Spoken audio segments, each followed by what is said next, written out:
朋友们好，欢迎再次来到微课堂捧场。今天呢，我们特别荣幸请到华人教育界大咖麦尔燕老师。那么他最近的采访了一个更加重量级的人物。今天以至最近的几期呢，我们想跟大家聊一聊这个犹太人的教育。那么犹太人呢，其实呢，据美国中情局2007年的数据统计啊，犹太人只占世界总人口的0.23。那么换言之呢，也就是每500个人便有1个人是犹太人。那么我们经常在报纸中啊、电视广播中听到犹太人或者是这个以色列或者是希伯来这几个名词经常是充斥着我们的耳边。那么另外这个犹太人呢，我们经常讲犹太人特别会经商，犹太人很聪明，犹太人教育方式特别奇特。那么呢，我们今天呢特别想跟大家聊一聊犹太人啊。犹太人人数少的事实呢，并没有妨碍他们在许多领域啊，包括通讯、学术、政治与经济等领域取得有影响力的地位。那么犹太人一直被认为是异常聪明的民族啊，从古代以至今天，他们都以深思、老练、聪明，甚至狡猾著称。他们的成功同时表现在个人和民族的层次上边。那么闲言少叙，就让我们听听麦尔燕采访的这位大咖，他作为一个犹太人是怎样看待自己的民族。 Mr. Simon Goldberg, we are very honored to have you here. So first of all, I want to introduce Mr. Simon Goldberg. He is the Education Director of Hong Kong Holocaust and Tolerance Center here. So today, basically, we're talking about the Jewish education. So in China, people believe that Jewish plays education a very important place. And can you share with us the big picture of how the traditional Jewish education is like? Right. So I think it depends on the degree of observance in Jewish families, right? So I think Orthodox Jewish education will differ quite significantly from education in more conservative or Reform Judaism circles, circles of Reform Judaism. But all of them, I think the common denominator of all these circles of observance will be Jewish values, and specifically ideas about how people should interact with one another. For example, whether or not people should be allowed to lie in certain circumstances. So Judaism, for example, puts a big emphasis on the idea of telling the truth even in inconvenient circumstances. Judaism also teaches a lot about charity and the need to give not only to one's family and community, but actually to the world. There's a famous idea in Judaism called tikkun olam in Hebrew, which translates to the correction of the world, which are words that we repeat in prayers every single day and are supposed to teach Jewish children the value of going out into the world and using Jewish values in order to improve it. So a lot of Jewish tradition is going to focus on those values, but it's of course also going to focus on the life cycle in the Jewish tradition, right? The holidays that take place over the course of the year, the Sabbath probably being the centerpiece of the Jewish life cycle each week. So every Saturday, the Shabbat, yes. Jews will take a day of rest, many of them traditionally, others will not, right? That's what I said in the beginning. Jewish education is going to differ depending on the setting and the context of Jewish life. So, for example, here in Hong Kong, the majority of the Jewish community is not going to mark the Sabbath in an orthodox way, right? Which means that they're not going to adhere to all of the laws that we typically understand to be in effect on Shabbat. For example, people cannot drive according to Orthodox tradition. People cannot use their electronics. So sometimes families will appreciate and celebrate the spirit of what Shabbat is, which is they'll take a day to rest. They'll take a day to spend more time with their families, but they won't necessarily adhere to all the aspects of Jewish law. But the Jewish life cycle is, to many people, still a cultural idea, right? Which is an opportunity to celebrate holidays like Hanukkah, lighting the candles of Hanukkah, and remembering the incredible bravery of the Jews in the Hanukkah story. So go ahead. Yeah, and you just talk about the Shabbat. You keep Shabbat during the weekends, and especially Saturdays. And I've heard that during Shabbat you're not allowed to use any electronics, like according to traditional, tradition. Even when you are taking the elevators or Yes. lifts, you can't press that button. Right. How would you explain to? So I'll explain it this way. The idea is to dissociate from what we usually do over the course of the week, right? Yeah. The idea is to disconnect from the physical and tap into the spiritual, right? Our week is full of, technological interactions. Yes. It's full of relations with the material world, this idea of, unending progress and pressure that we feel.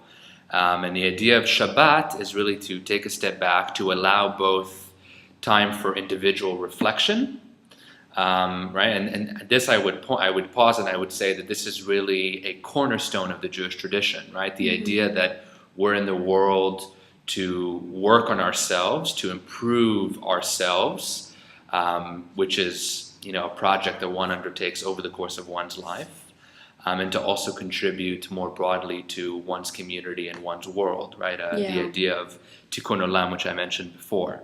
And so Shabbat gives us an opportunity to, shut down the phone, shut down the computer, and really try to create an environment in which that self-reflection can take place. Yeah.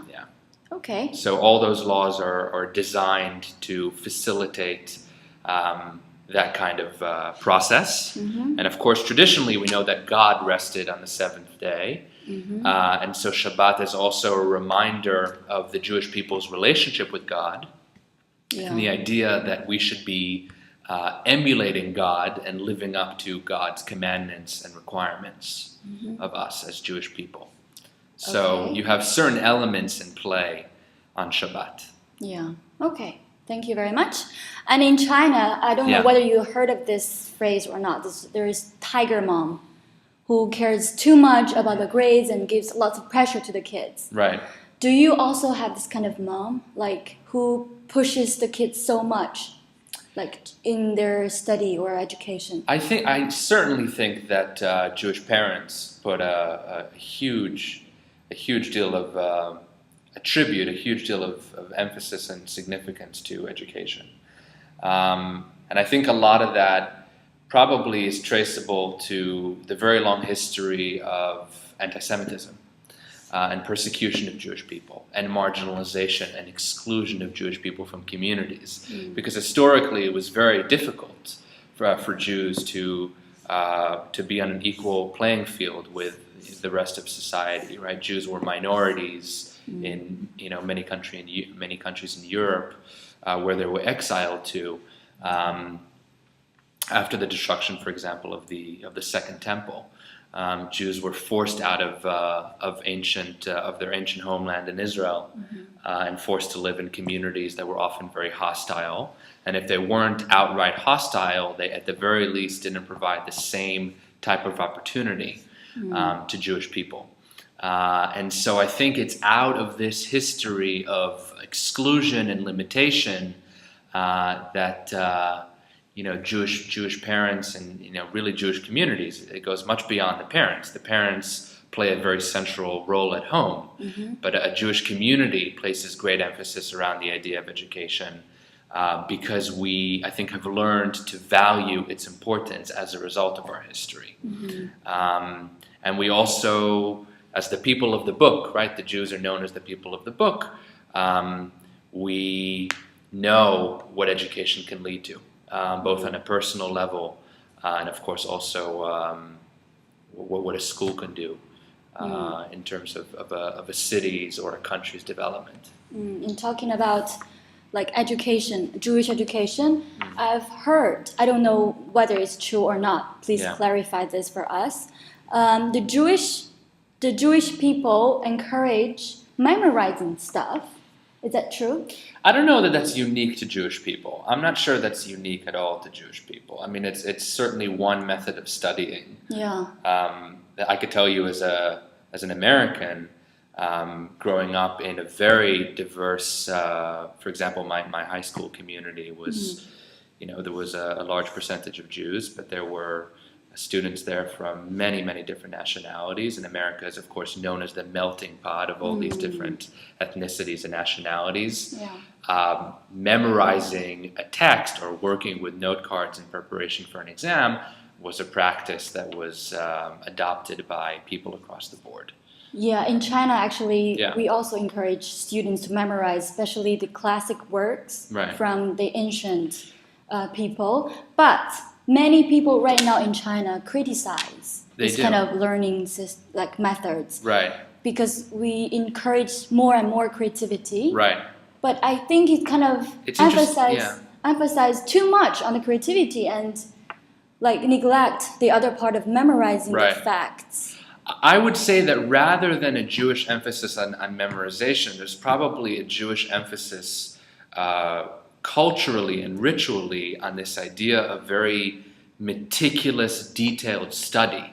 Right? So, for example, we have probably the most famous prayer in the Jewish tradition called the Shema, right, which is a recognition of God's power in the world and our relationship as Jewish people with God. That's recited every single day, twice a day, once in the morning and once in the evening. And there's an idea in Judaism that parents should guide their children in the process of learning this prayer and repeating it again and again and again. And of course, it comes up in the prayers, as I mentioned.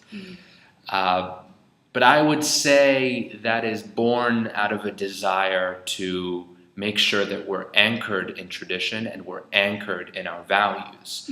I think there's a negative association with memorization, right? For example, what students do before exams, which is just about... Kind of different. Right, I think it's actually the opposite, right? Where the idea is I'm going to commit as much as I can to my memory over the course of, one night so that by the time it's morning, I can regurgitate it on an exam and then forget about it.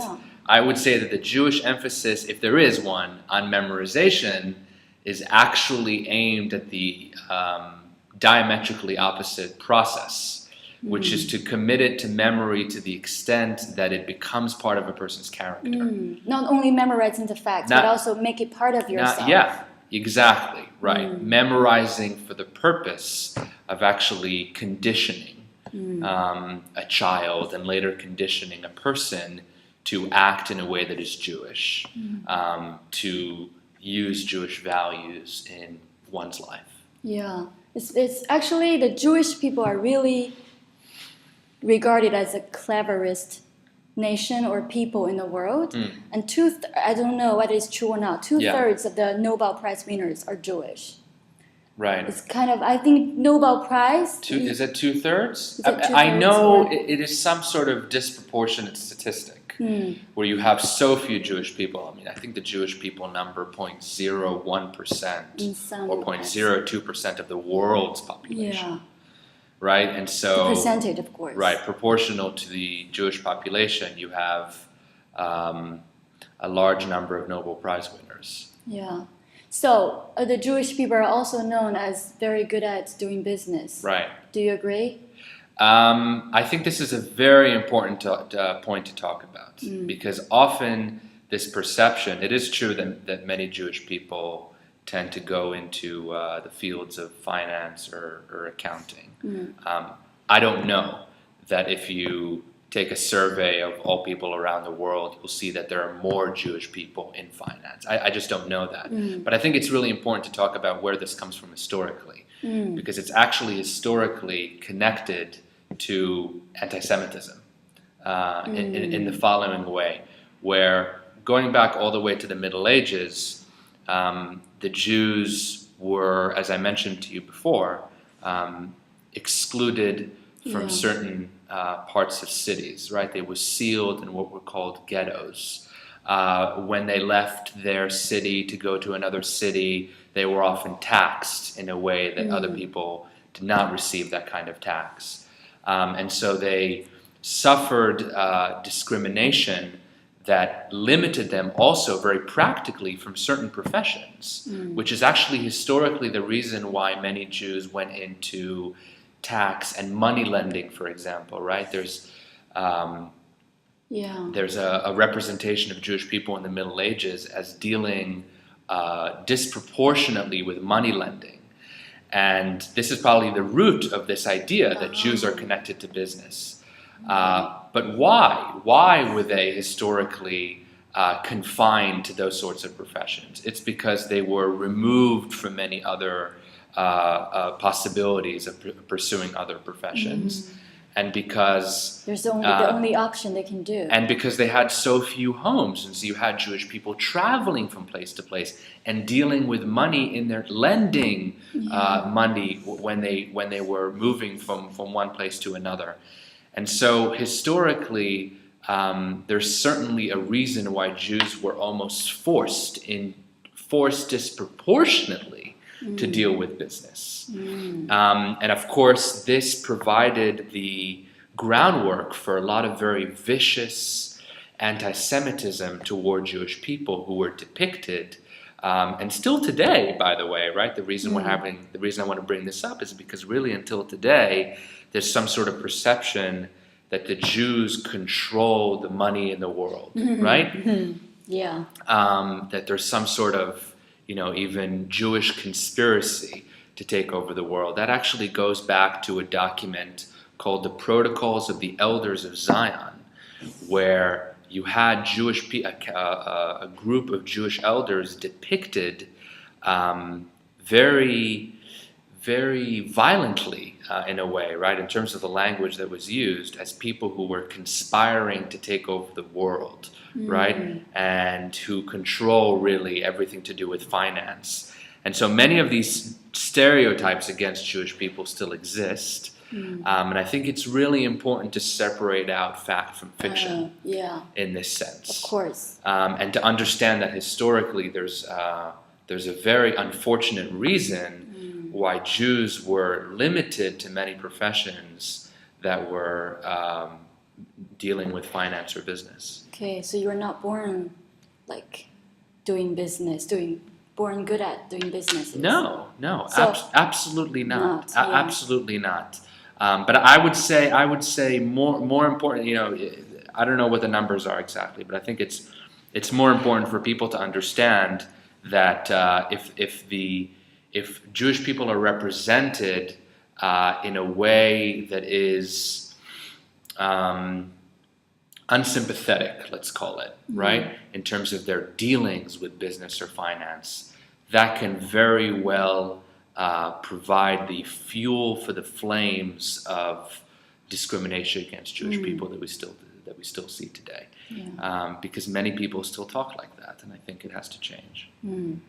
Thank you for this. Yeah. So there won't be any specific money education at home, right? No. The only thing that actually comes to mind when thinking about money is the Jewish insistence on charity, right? Where actually, according to tradition, a person is supposed to put away a portion of his or her salary every single month in order to give it to charity.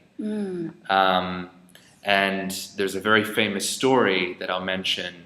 I think we were chatting earlier about traditional Jewish stories, so maybe I'll mention one now. A very famous story told by Rabbi Shlomo Karlibach, famously, who's one of the great Jewish songwriters and storytellers of the 20th century, who tells the story of a man named Yosaleh, the holy miser, right? A miser is a person who's very careful and stingy with their money.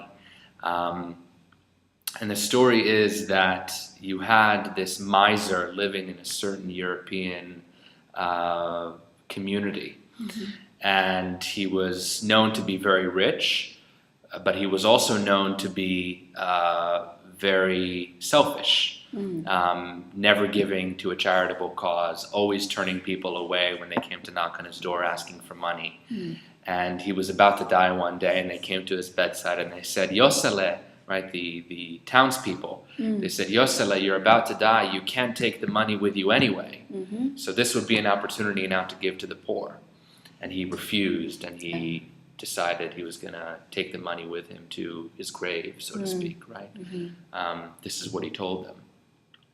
And he died, and the Jewish community refused to bury him because he was such a source of shame and dissatisfaction, they thought, that they refused to bury him for a few days. I think maybe 3 days after his death they buried him. But traditionally in Judaism, you're supposed to bury the body almost immediately after the person dies. Really? So this was considered certainly an exception to the norm, given the circumstances. But a few days after he died, people started knocking on the rabbi's door, the community rabbi's door, and they said, "Do you have any money for the Sabbath? Right? I need money for the Sabbath to go out and buy products so I can prepare a meal for my family.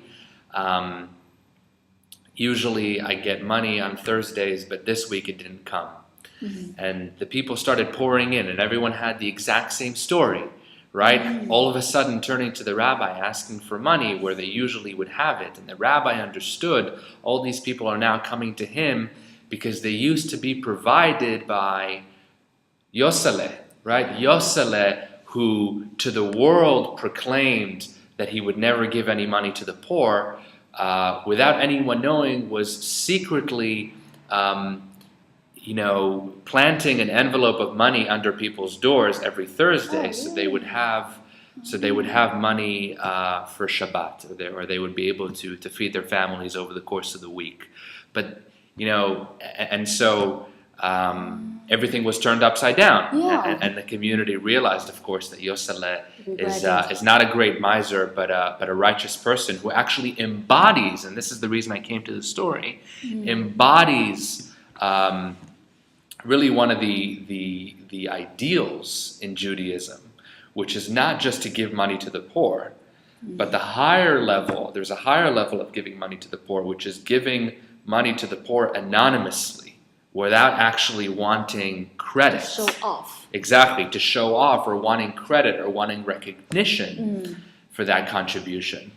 And so this is a very famous Jewish story that is told, and I think children hear it quite young. I think I heard it for the first time when I was 10 or 11 or maybe 12 years old, to really underscore the imperative of not only helping other people, but certainly keeping ourselves modest in the process. So when you say money, this is actually the first thing that comes to mind in the way of charity. Thank you very much for this wonderful sharing today. My pleasure. So I think time is up, so I don't want to waste more of your time. Thank you very much for having me. Thank you. Thanks, bye-bye.